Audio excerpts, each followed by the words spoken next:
ভারতের 5জন ক্রিকেটার যাদের কাছে দামি ঘর আছে। নাম্বার 5-এ আছে রোহিত শর্মা। মুম্বাইতে একটি লাক্সারিয়াস অ্যাপার্টমেন্ট আছে তার। আহুজা টাওয়ারের 6,000 স্কোয়ার ফিট একটি লাক্সারিয়াস ফ্ল্যাটে থাকেন তিনি, যার মূল্য 30 কোটি টাকা। নাম্বার 4-এ আছে সচিন তেন্ডুলকর। মুম্বাইতে বান্দ্রাতে 6,000 স্কোয়ার ফিট একটি ভিলাতে থাকেন, যার মূল্য 38 কোটি টাকা। নাম্বার 3-এ আছে যুবরাজ সিং। তিনি 2013 সাল থেকে মুম্বাইয়ের ওমকার টাওয়ারতে 1600 স্কোয়ার ফিট একটি লাক্সারিয়াস ফ্ল্যাটে থাকেন, যার মূল্য 64 কোটি টাকা। নাম্বার 2-এ আছে বিরাট কোহলি।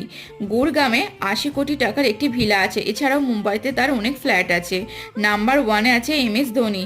ভারতের সব থেকে পছন্দের ক্রিকেটার MS ধোনির কাছে রাঁচিতে একটি ফার্ম হাউস আছে, যার মূল্য 100 কোটির কাছাকাছি। আপনার যদি এই 5টি ক্রিকেটারের মধ্যে কোনো ক্রিকেটারকে পছন্দ হয় তাহলে কমেন্টে জানাবেন ও একটি লাইক দেবেন এবং চ্যানেলটিকে সাবস্ক্রাইব করে পাশে থাকবেন।